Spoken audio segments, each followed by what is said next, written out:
Hello everyone. आज हम उपेंद्रनाथ अश्क द्वारा लिखित सूखी डाली यह एकांकी पढ़ेंगे जो 10th ICSE के सिलेबस में है।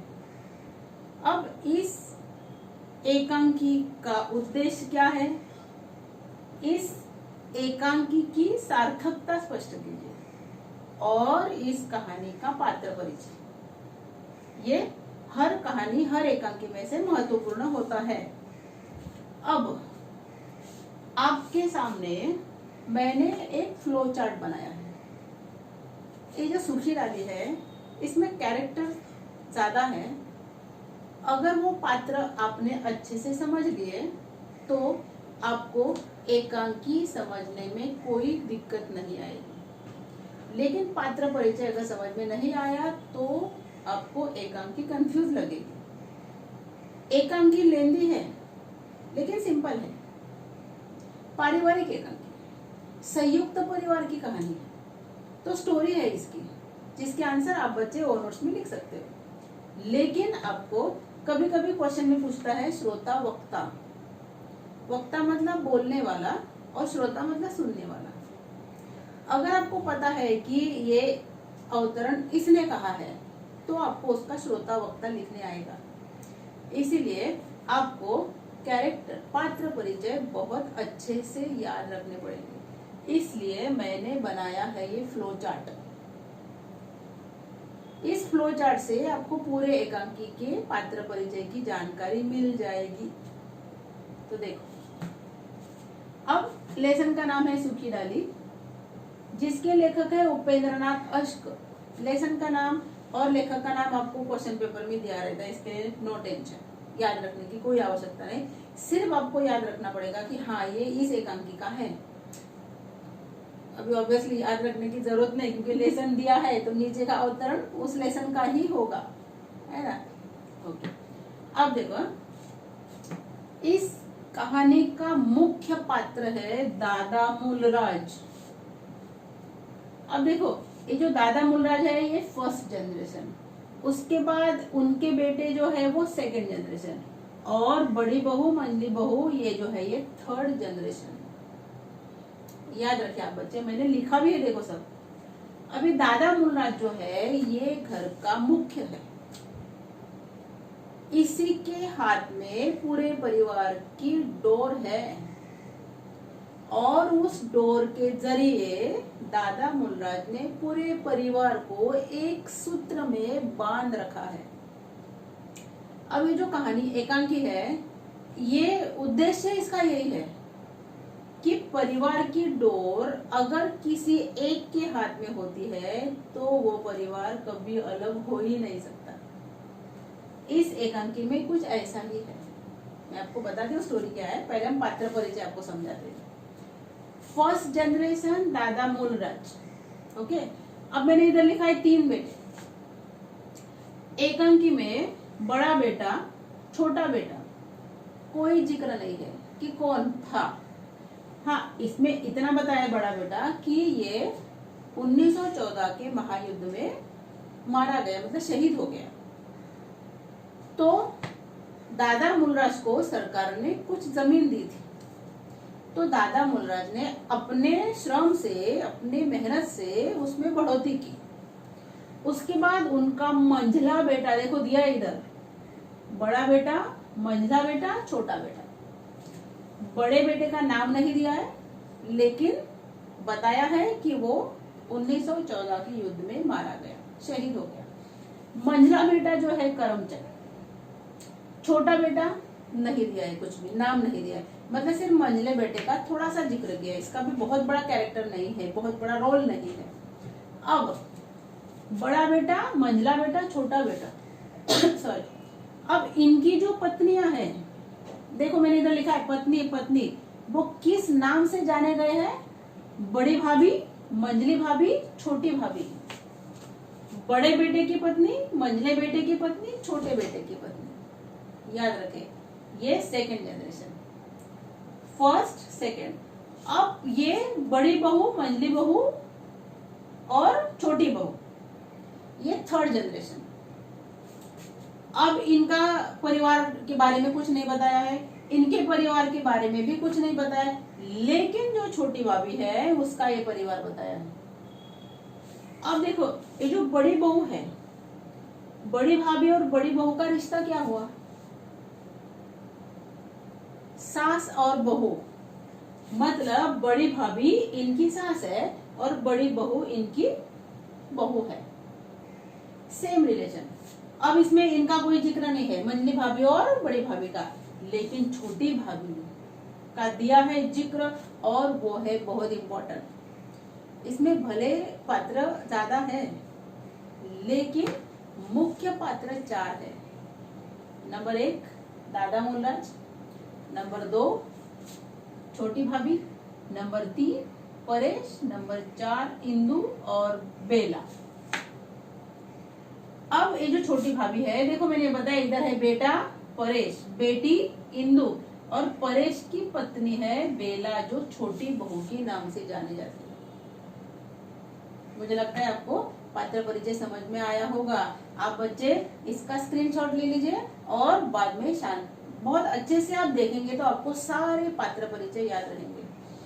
अब उसके बाद जैसे एरो किया है, अब ये परेश कैसा है? छोटी भाभी का है, मतलब दादाजी का पोता है, छोटे बेटे का। लेकिन ये जो दिया है भासी, मल्लू और जगदीश, ये भी पोते ही हैं, लेकिन ये बड़े बेटे के है, मंझले बेटे के वो नहीं दिया है, लेकिन है कौन? पोते। परेश कौन है? पोता है, लेकिन वो छोटे बेटे का, मतलब छोटी भाभी का है। अब रजवा है इस घर की मिश्राणी जो काम करती है, और पारो है पड़ोसा।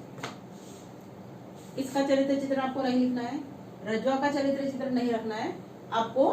दादा मूलराज, परेश, इंदु, बेला, 4 पात्र परिचय बहुत इंपॉर्टेंट। लेकिन फिर भी आपको अगर बाय चांस कोई भी बड़ी भाभी, बड़ी बहू, बड़ी भाभी, मंजली बहू अगर पूछेंगे, 99% नहीं पूछेंगे, लेकिन अगर पूछा तो आपको आना चाहिए कि ये मंजली बहू का डायलॉग है, ये बड़ी बहू का डायलॉग है, तो आप याद रखो। लेकिन 99% ये नहीं आता है। ये 4 कैरेक्टर इंपॉर्टेंट है। आपको पात्र परिचय जो है वो समझ में आया होगा।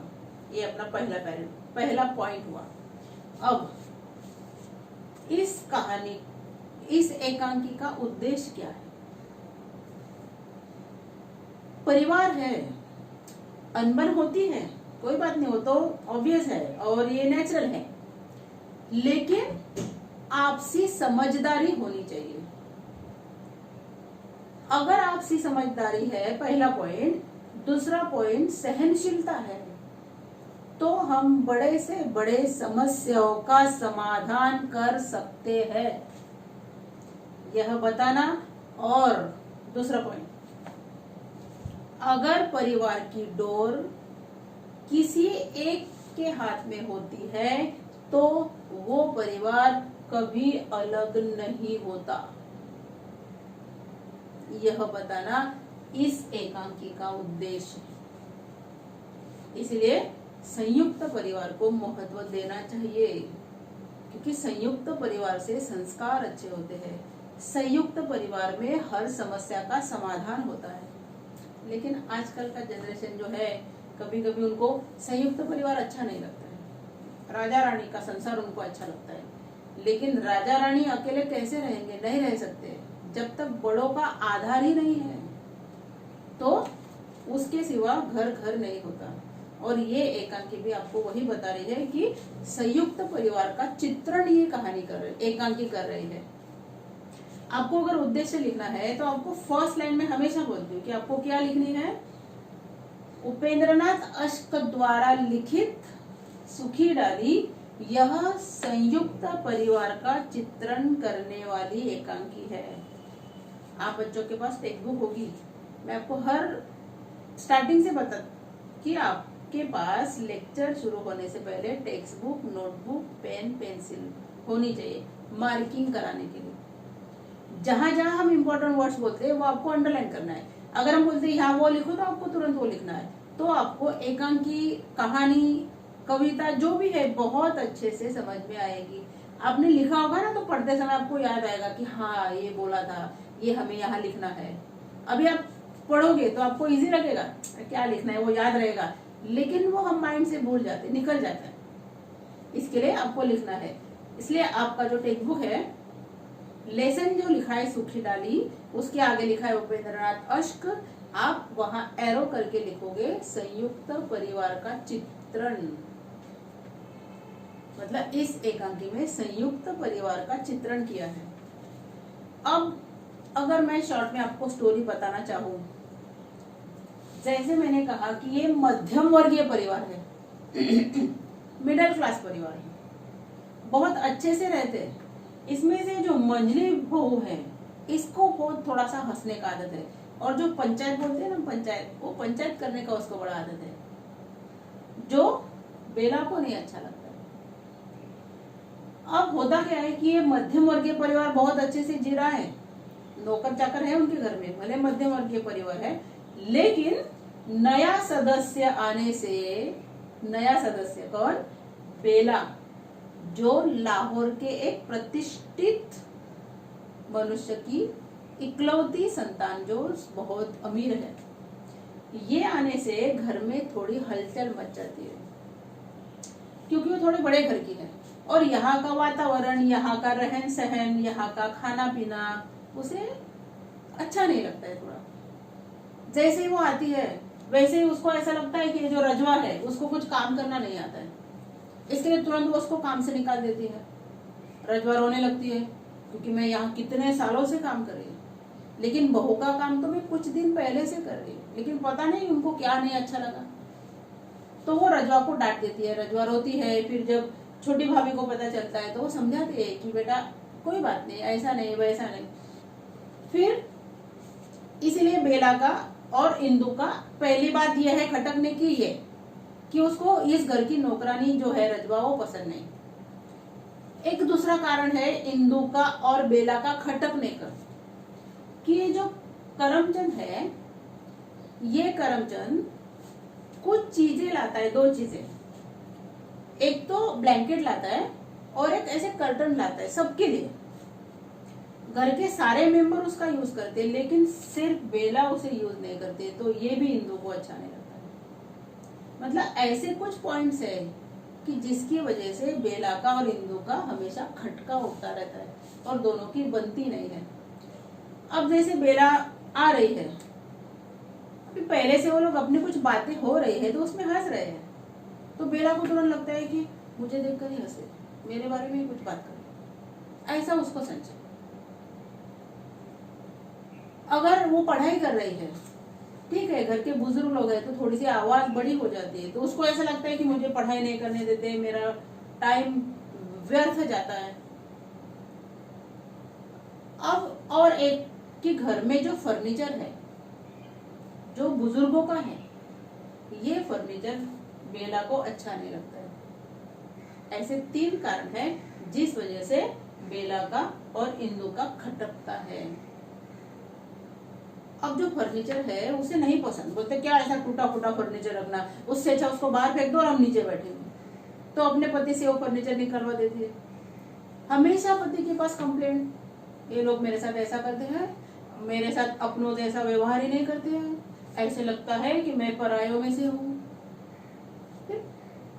ऐसा उसको लगता है कि उसके लाइफ में कोई भी हस्तक्षेप ना करे। अब ये सब कुछ कंप्लेंट वो परेश के पास करती रहती है। अब बेचारा परेश एक बार बड़ी नाराज मन से दादाजी के पास जाता है। जब वो फर्नीचर के बारे में बोलते हैं ना बेला, तो परेश थोड़ा हिचकिचाता है। अब परेश नायब तहसीलदार है, एक पोस्ट है उसके, लेकिन बेचारा बहुत सीधा साधा है, बहुत बोलती रहती बेला, लेकिन बेचारा चुपचाप सुनता है। एक बार एक मंजली बहू है ना, देखती है, हंसती है, आने के बाद ये बड़ी बहू को बोलती है, पता है आज परेश की क्या हालत की बेला ने, बेचारा मुंह लटकाए बैठा ना। ऐसा पंचायत इसको है मंजली बहू। अब बेला को अपने लाइफ में हस्तक्षेप अच्छा नहीं लगता है, इसलिए परेश जो है दादाजी के पास जाता है। बहुत डरता है वो, लेकिन दादाजी बोलते आओ बेटा बैठो, मैं ही तुमको बुलाने वाला था, कुछ बात करनी थी, बोलो तुम्हें क्या बात है। फिर वो थोड़ा अटकते अटकते हुए बोलता है कि दादाजी वो बेला है, अपना बाग वाला मकान खाली है ना, तो बेला का कहना है कि हम वहां रहने जाएंगे। दादाजी अचानक शॉक हो जाते क्योंकि दादाजी को ये कुछ भी नहीं पता। दादाजी बोलते क्यों? फिर परेश बोलता है कि उसका यहाँ मन नहीं लगता है, उसको ऐसा लगता है कि यहाँ के लोग पराए हैं, अपना तो कोई है ही नहीं। दादाजी बहुत प्यार से परेश को समझाते हैं, देखो बेटा, हमारा ये जो घर है ना, ये बरगद के पेड़ के समान है। बरगद का पेड़ जो होता है वो बहुत बड़ा होता है, वैसे हमारा परिवार भी बहुत बड़ा है। उस बरगद के पेड़ को बहुत सारी डालियां हैं, वैसे हमारे घर में भी बहुत सारे सदस्य हैं। उस डाल पर पंछी बैठते हैं, वैसे हमारे जो सदस्य हैं उनका भी बड़ा परिवार है। तो अगर कोई डाली पेड़ से अलग हो जाती है, देखो उदाहरण क्या देते हैं दादाजी, अगर कोई डाली पेड़ से अलग हो जाती है तो वो डाल उसको लगाने से फिर नहीं पनपती है, ये बात तो आपको भी पता है। अगर वो डाल गिर गई है, आपने उसको उधर चिटका दिया फेविक्विक में, तो क्या वो पनपेगी? नहीं, वो सूख कर गिर जाएगी। आपको कंपैरिजन समझ में आ रहा है क्या? मतलब ऐसा ही हमारा परिवार है। अगर एक भी सदस्य परिवार से अलग हो जाता है तो ये हमारा परिवार बिखर जाएगा, ये हमारा परिवार उस सूखी डाली की तरह रह जाएगा। इसके लिए मैं नहीं चाहता कि इस घर से कोई भी सदस्य अलग हो जाए। बेला की जो शिकायत है ना, मैं घर के लोगों को समझा दूंगा, जिससे बेला की शिकायत नहीं रहेगी। आप चिंता मत करो परेश, आप जाओ। परेश चला जाता है। उसके बाद दादाजी सिवाय बेला के घर के इतने जो मेंबर्स हैं उन सबको बुलाते हैं। रजवा से कहते हैं कि जाओ और सबको बुलाओ, 1 मिनट काम छोड़ के सबको बोलो कि दादाजी ने बुलाया है। सब आते हैं। दादाजी पहले पूछते हैं कि ये क्या चल रहा है, मैंने क्या सुना कि बेला का यहाँ मन नहीं लगता। ऐसे कैसे नहीं, वो हमारे घर का सदस्य अभी अभी बनी है, तो हमें उसके साथ ऐसा व्यवहार करना है कि उसका मन यहाँ लगे, उसको अपने जैसा महसूस हो। अगर उसको हंसने से प्रॉब्लम है तो आप हंसो मत ना। अगर उसको काम करने से प्रॉब्लम है तो आप समझ लो कि वो पढ़ना चाहती है तो उसको पढ़ने दो ना। आप बाकी मेंबर काम आपस में आप निपट लो, बाद में काम करेगी वो सुसंस्कृत है, वो पढ़ी लिखी है, तो हमें उसका फायदा उठाना है, उसकी बुद्धि का। अगर वो पढ़ना चाहते तो पढ़ने दो उसको। इसके लिए और इंदु को, मंजली बहू को खास इंस्ट्रक्शन कि आप, मंजली बहू को तो इंस्ट्रक्शन है कि आप छोटी बहू को नहीं हंसेगी, और इंदु को ये सूचना है कि आप भाभी को सम्मान दो। भाभी मत बोलो तो भाभी जी बोलो। आपको मेरी सूचना का पालन करना है। और अगर इसके बाद मुझे पता चला कि बेला के साथ किसी ने गलत व्यवहार किया जिससे बेला नाराज है, तो उसके साथ मेरा नाता हमेशा हमेशा के लिए टूट जाएगा। इतना बड़ा जो परिवार है वो नहीं चाहता कि किसी का भी दादाजी के साथ रिश्ता टूटे। इसके लिए इतने सारे मेंबर दादाजी का कहना मानते हैं। अब उनका व्यवहार बदल जाता है। जब वो हंस भी रहे हैं तो बेला आती तो चुप हो जाते हैं। अगर बातें करते हैं तो वो जहां पढ़ाई कर रही है उससे थोड़ा दूर बातें करते हैं ताकि उसको डिस्टर्ब ना हो। काम आपस में बांट लिया है, उसको कोई काम नहीं बोलते। अब बेला ये नहीं समझ पाती है कि ये लोगों के व्यवहार में इतना बदलाव कैसे। मैं आती हूँ सब चुप हो जाते हैं, मैं आती है तो हंसना बंद कर देते हैं, मैं आती हूँ तो बैठो बैठो बैठो जैसे मैं घर की बड़ी हूँ। अगर मैं कहती कि मुझे काम करने दो तो काम नहीं करने देते। ये लोगों का क्या व्यवहार है मेरे को समझ नहीं पाती। ऐसा बेला कहती है। एक प्रोवर्ब यूज किया है, पल में तोला पल में माशा। मतलब ये लोगों का व्यवहार अलग अलग टाइम पे बदलता रहता है। अब वो एक बार इंदु से कहते हैं कि पता नहीं ऐसा क्यों, तो उसके मुंह से निकल जाता है कि दादाजी ने कहा है। तो क्या कहा दादाजी ने? फिर वो इंदु पूरी स्टोरी बोलती है। फिर उसको ऐसा लगता है, फिर दादाजी क्या समझाते हैं कि अगर उससे घृणा है या वो हमसे घृणा करती है तो हम उसे प्यार करें। घृणा मतलब नफरत। नफरत को प्यार से जीता जा सकता है, नफरत को नफरत से कभी नहीं जीता जा सकता। सामने वाला हमसे गुस्सा है, थोड़ा सा हमें सहनशीलता रखना है, कंट्रोल करना है। उसकी बात सुन लो, आप शांत हो जाओ। खुद ब खुद उसको एहसास होगा कि अरे मैं उसको इतना बोल रहा हूँ लेकिन सामने वाले पर कोई असर नहीं होता है। वो बेचारा सारा सुन लेता है। उसके बाद अपने आप वो सामने वालों को बोलना बंद कर देगा। नफरत धीरे धीरे कम हो जाएगी और वो नफरत प्यार में बदल जाएगी। ऐसा दादा मुल्लाज पूरे परिवार को समझता है। और ये बात बेला को पता चलती है। उसके बाद बेला को अपना एहसास होता है गलती का, और उसे ऐसा लगता है कि मुझे संयुक्त परिवार में ही रहना है। फिर वो जब वो दादाजी उसे काम नहीं करने देते तो दादाजी से कहते हैं कि दादाजी ये क्या है, मुझे कोई काम ही नहीं करने देता है। तो दादा मुल्लाज क्या कहते हैं कि कोई बात नहीं बेटा, तुम पढ़ाई करना चाहती हो तो पहले पढ़ लो ना, बाद में काम करना ही है। बहुत अच्छे से समझाते हैं। फिर बेला क्या कहते हैं कि दादाजी मुझे इस परिवार के साथ मिलजुल कर रहना है। क्या आप चाहते हो कि मैं उस सूखी डाली की तरह बन जाऊं? नहीं, इसके लिए मुझे इस परिवार के साथ मिलजुल कर रहना है, सूखी डाली की तरह नहीं। और इसलिए इस एकांकी का शीर्षक जो है वो है सूखी डाली। बिल्कुल सार्थक है, बिल्कुल उचित है। स्टोरी लंबी है लेकिन मैंने आपको शॉर्ट में बताई। अभी तो हमें रीड करना ही है, तो रीड करते करते मैं आपको एक्सप्लेन करूंगी। अब देखो, अब आपका पेज नंबर 39। वैसे पात्र परिचय तो मैंने आपको बताया, इसमें भी दिया है पुरुष पात्र और स्त्री पात्र। उसके बाद दिया है पारो रजवा मिश्रानी। उसके बाद पहला दृश्य जो नरेटर का है पेज नंबर 39 में, उस पर कोई इंपॉर्टेंट नहीं है। लेकिन 40 पेज पर सेकेंड पैराग्राफ मैं आपको जो बोलूंगी वो आप बच्चे अंडरलाइन करो प्लीज।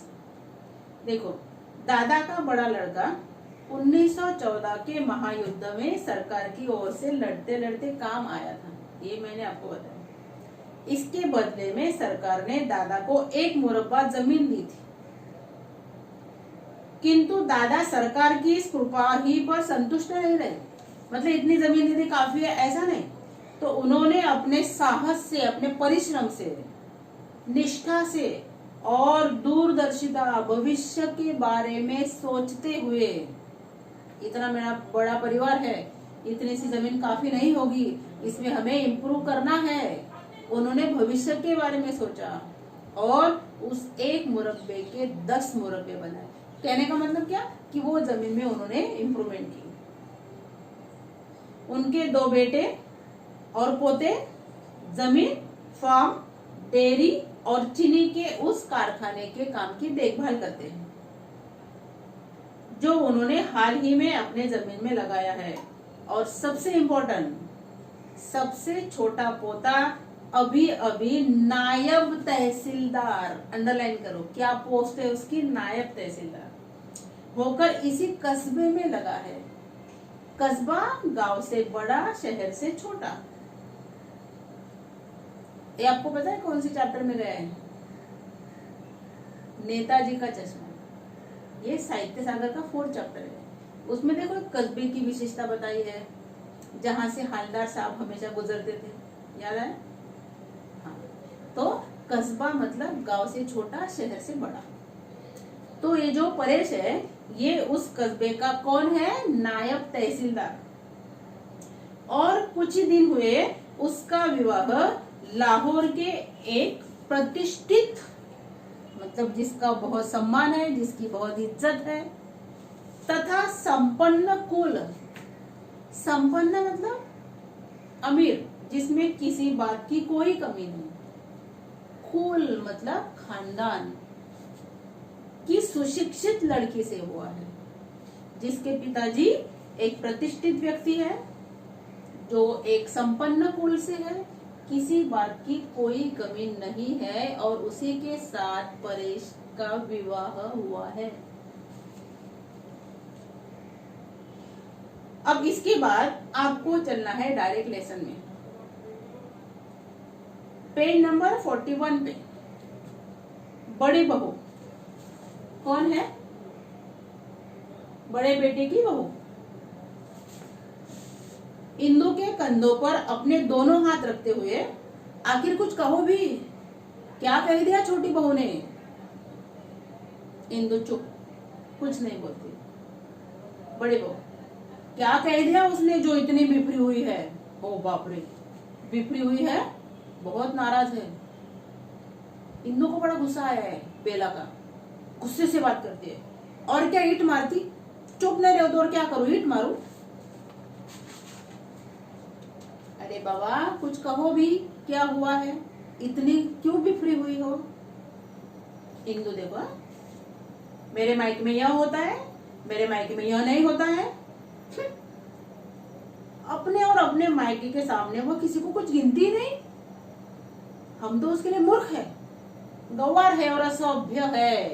गंवार मतलब शिक्षित, उसके सामने वो हमें कुछ नहीं समझती। हम तो मूर्ख है, अनपढ़ गंवार है, हमें कुछ नहीं मालूम। क्या?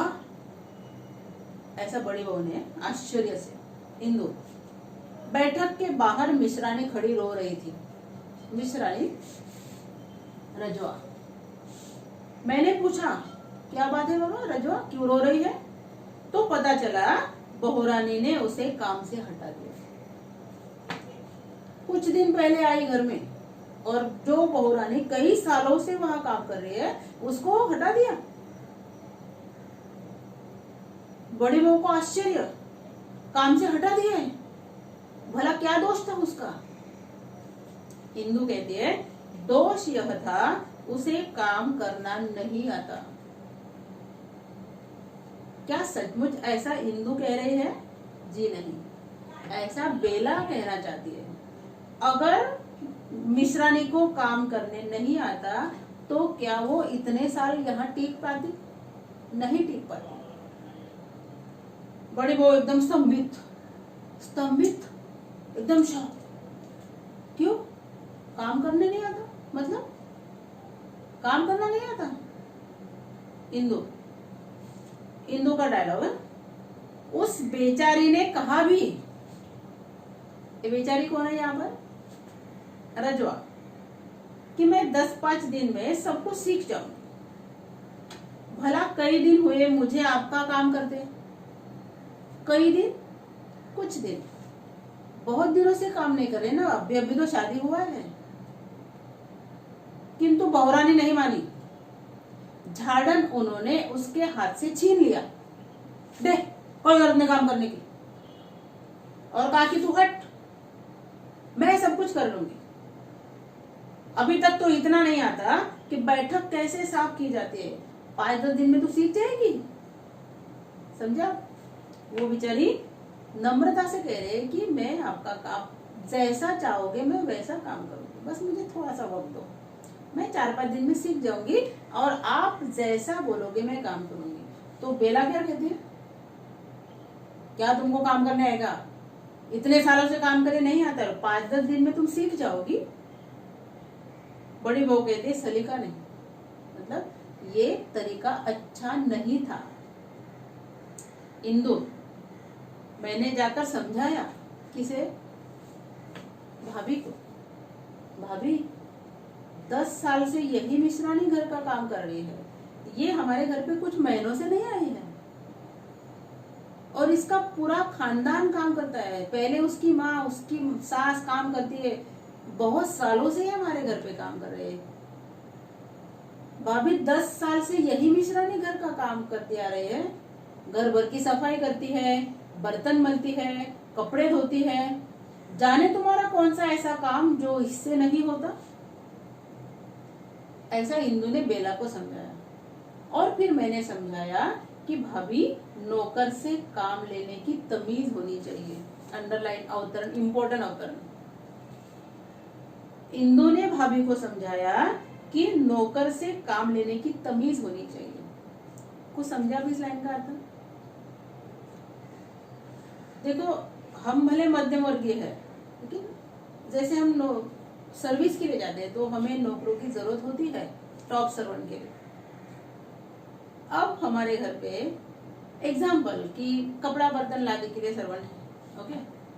अब हमें उनसे थोड़ा काम करा लेना है कि समझो मेहमान आने वाले हैं, थोड़े से फैन साफ करना है, तो उसके साथ फैन साफ करने के लिए हमें तमीज से बात करनी होगी।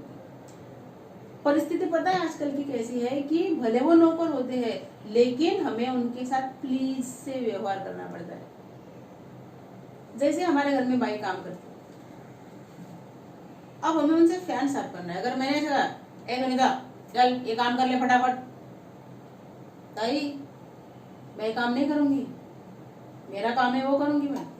अगर आपको ये चाहिए मैं कल से नहीं आऊंगी, डायरेक्ट हमें उत्तर दे देगी। ये डर हमारे मन में होता है, क्योंकि नौकरों को जरूरत नहीं होती, उनको तो ढेर सारे काम मिल जाते हैं, जरूरत हमको होती है। इसके लिए हमारी तमीज ये रहेगी कि उसका जो भी नाम होगा, सुनीता प्लीज आज हम साफ कर लेंगे फैन, मैं तुमको हेल्प कर दूंगी, तुम अकेले नहीं करोगे। फिर वो तैयार हो जाएगी कि हाँ भाई हम काम करेंगे। ये क्या हुआ? बात करने की तमीज हुई। आपने उनको ऑर्डर दे दिया, एक फटाफट साफ कर, वो नहीं करेगा। प्लीज कह के अगर बोला तो वो आपका काम करेगी। आज की परिस्थिति ऐसी है। पहला एक समय था कि हम नौकरों को ऑर्डर दे सकते थे, लेकिन नहीं दे सकते, इसीलिए वो समझा रही है, अरे नौकर है तो क्या हुआ, वो भी हमारे जैसा है, मेंबर ही तो है, तो थोड़ा प्यार से बात कर लो ना उनके साथ, थोड़ा नम्रता से पेश आओ, उसका भी काम हो जाएगा, अपना भी काम हो जाएगा। अगर ईगो दिखाओगे कि नहीं मैं तो मालकिन हूँ, मैं क्यों प्लीज बोलूं, तुम्हारा काम नहीं होगा। बड़ी बहू, हाँ और क्या, बराबर है। नौकरों के साथ बात करने की तमीज होनी चाहिए। इंदु झट से बोली, बहुत तमीज तो बस आप लोगों को है, व्यंग किया है। ये अवतरण भी इंपॉर्टेंट है, अंडरलाइन करो। बहुत तमीज तो बस आप लोगों को है। मैंने कहा तुम तो लड़ती हो, मतलब इंदु बेला से क्या कहना चाहती है कि मैं तुमसे जरा सी भी बात बोलूं तो तुम तो मेरे साथ लड़ती हो। मैं सिर्फ कहना चाहती थी कि नौकर से काम लेने का ढंग होता है, जो मैंने आपको अभी अभी बोला। अब नम्रता से उनको बोलो ना कि आज हम ये काम करेंगे, हाँ वो कर देगी, लेकिन आपने अगर एटीट्यूड दिखाया तो वो आपका काम कभी नहीं करेगी। मैं यही तो समझा रही थी आपको। ऐसा इंदु भाभी को होती है। उसको बड़ा गुस्सा आया, किसको? बेला को। क्या कहते पता है? हाँ हाँ, और वो ढंग मुझे नहीं आता ना, मैंने नौकर तो यही आकर देखे ना, ताना मारा, व्यंग किया। क्या कहना चाहती है बेला कि जैसे तो नौकर मैंने यही देखे, मेरे मैके में तो नौकर थे ही नहीं। फिर कहने लगी काम लेने का ढंग उसे आता है जिसे काम की परख हो। तो समझा आप लोग? बेला इंदु से कह रहे हैं कि काम क्या करना चाहिए, उसके पहचान होगी तो ही तो तुम नौकर को बोलोगे ये काम करो वो काम करो। इसका मतलब तुम्हें काम की परख नहीं है, ऐसा बेला इंदु से कहती है।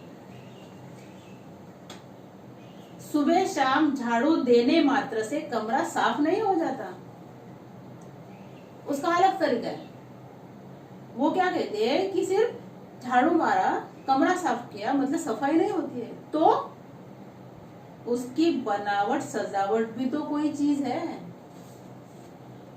घर का डेकोरेशन जो है, जैसे कोई वॉल पीस है उसको साफ करना है, या कोई फ्लावर पॉट है उसमें फ्लावर्स है तो वो साफ करने हैं, या झूमर है वो साफ करना है, ऊपर कहीं गंदगी है तो वो साफ करनी है। तो ये घर की जो बनावट है वो भी काम है, सिर्फ झाड़ू मारना ही काम नहीं होता है। न जाने तुम लोग किस तरह इन पुअर नौकर से गुजारा कर लेते हो, समझे कुछ? न जाने तुम लोग किस तरह इन पुअर नौकरों से, पुअर मतलब गवार अनपढ़ नौकरों से गुजारा कर लेते हो। मेरे मायके में तो ऐसी गवार मिश्रानी 2 दिन छोड़ो 2 घड़ी भी नहीं टिक पाती। कैसी? जैसे तुम्हारे घर पे है। बड़ी बहू इंदु से पूछती है, उसने ये सब बातें कही तुमसे? हाँ हाँ, और पता है कैसे कही जाती है? जब से आई है यही तो सुना रही है। कौन? बेला। नौकर अच्छे हैं तो उसके मायके की, खाना पीना अच्छा है तो उसके मायके का, कपड़े पहनने का ढंग आता है तो उसके मायके वालों। हम तो न जाने कैसे जी रहे हैं। गुस्साते बहुत, नाक भो चढ़ाकर, मतलब नाराजगी प्रकट करते हुए, अप्रसन्नता प्रकट करते हुए क्या कहते पता है? यहाँ के लोगों को खाना पीना पहनना ओढ़ना कुछ भी नहीं आता। क्या समझ रहे हो कि उसके मायके वालों को ये सब आता है, यहाँ के लोगों को कुछ नहीं आता। हमारे नौकर गवार, हमारे पड़ोसी गवार, हम स्वयं गवार, हमें कुछ नहीं आता, हम बिल्कुल अशिक्षित हैं, ऐसा बेला समझती है। बड़ी बहू आश्चर्य से इंदु की ओर देखती रह जाती है। इतनी सारी बातें बड़ी बहू ने कह दी,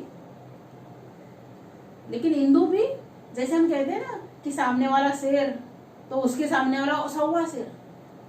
अगर बेला शेर थी तो इंदु 100वां शेर थी, उससे भी बढ़ चढ़। क्या बोलती देखो, मैंने भी कह दिया, क्या बात है भाभी तुम्हारे मैके की, एक नमूना तुम तो हो। एक मिश्रानी भी ले आती ना तो हम गवार भी उससे सीख लेते क्या कि कैसे काम करना है। दाई दीवार के कमरे से छोटी भाभी इंदु की माँ और छोटी बहू बेला की सास प्रवेश करती है। तीनों एक ही है, छोटी भाभी, इंदु की माँ, बेला की सास, तीनों कैरेक्टर एक ही है। उसके पीछे पीछे रजवा भी है जो बेचारी रो रही है, बहुत दुखी है। छोटी भाभी कहती है, क्यों इंदु बेटी, क्या बात हुई?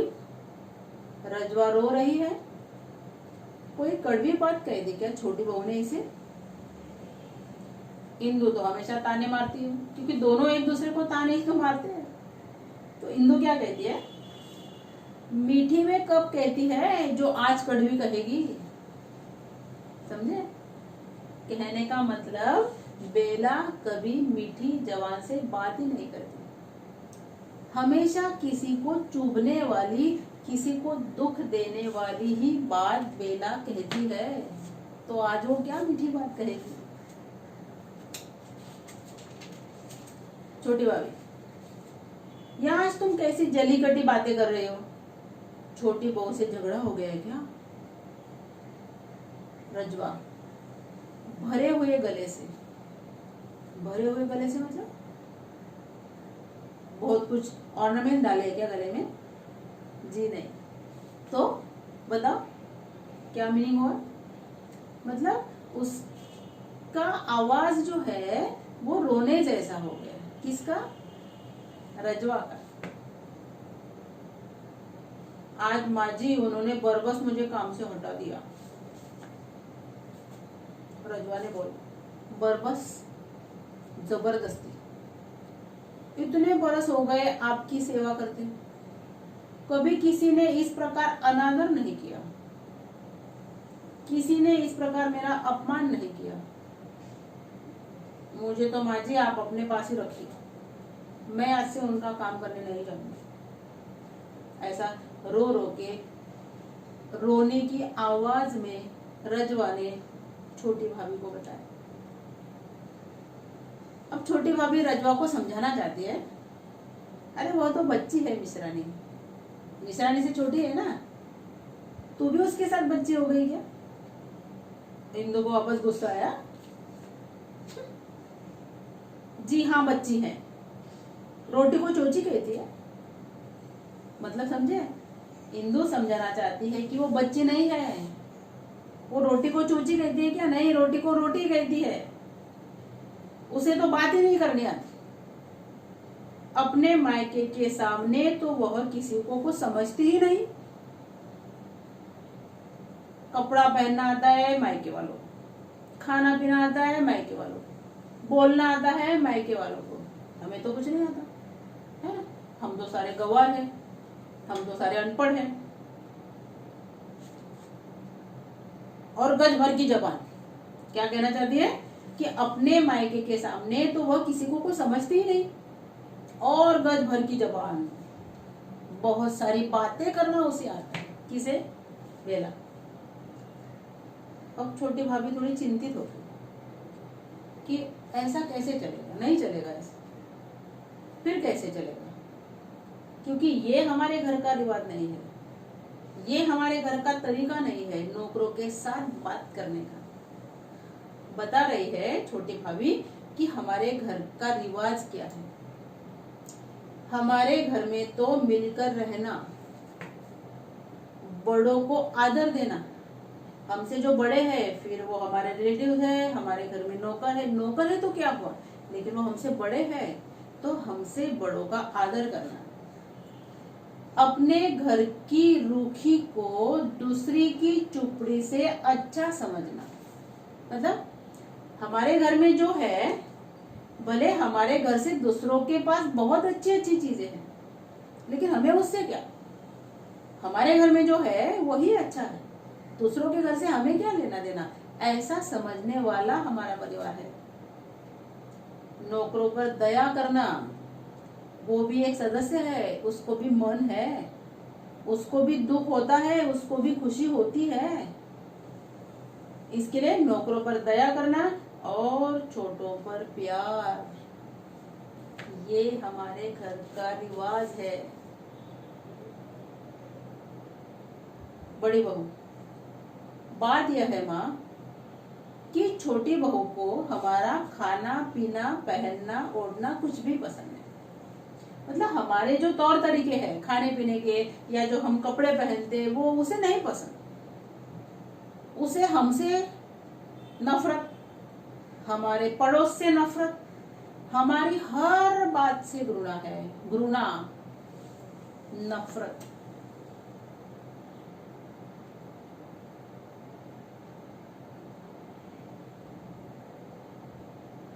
अच्छा, वापस हो गया। ओके, फिर कैसे चलेगा जो मैंने आपको बोला हो। मतलब नौकरों पर दया, बड़ों का सम्मान करना हमारे घर का रिवाज है। अब मैंने आपको बोला था देखो, मंजली बहू, उसको हंसने का बड़ा, बहुत ज्यादा हंसती है। अभी पता नहीं कुछ तो बात हुई है, मंजली बहू बाहर से हंसती हुई प्रवेश करती है। हमेशा हंसती रहती है। देखो किसी किसी को आदत होती है जरा जरा सी बात पर हंसना, या किसी का चेहरा ही ऐसा होता है कि उसको डांटो तो वो हंसता है, उसके साथ प्यार से बात करो तो वो हंसता है। वैसे मंजली बहू हमेशा हंसती रहती है, खी खी खी खी खी खी। मतलब ऐसे इतना जोर से हंस रही है और हाथ पे हाथ मार रही है।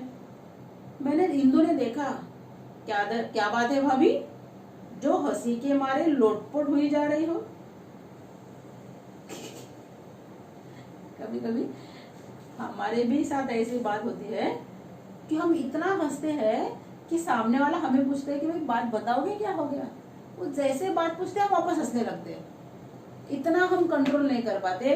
वैसे मंजली बहू अपने हंसी पर कंट्रोल नहीं कर पाती है। हा हा हा हा, ऐसा जोर जोर से हंसती है। गैलरी में मंजली भाभी और बड़ी भाभी दोनों हैं। क्या बात है, आज इतनी हाहा ही हो रही है। अभी हाहा ही क्या हो रही थी हम वो देखेंगे नेक्स्ट लेक्चर में। Okay, bye bye.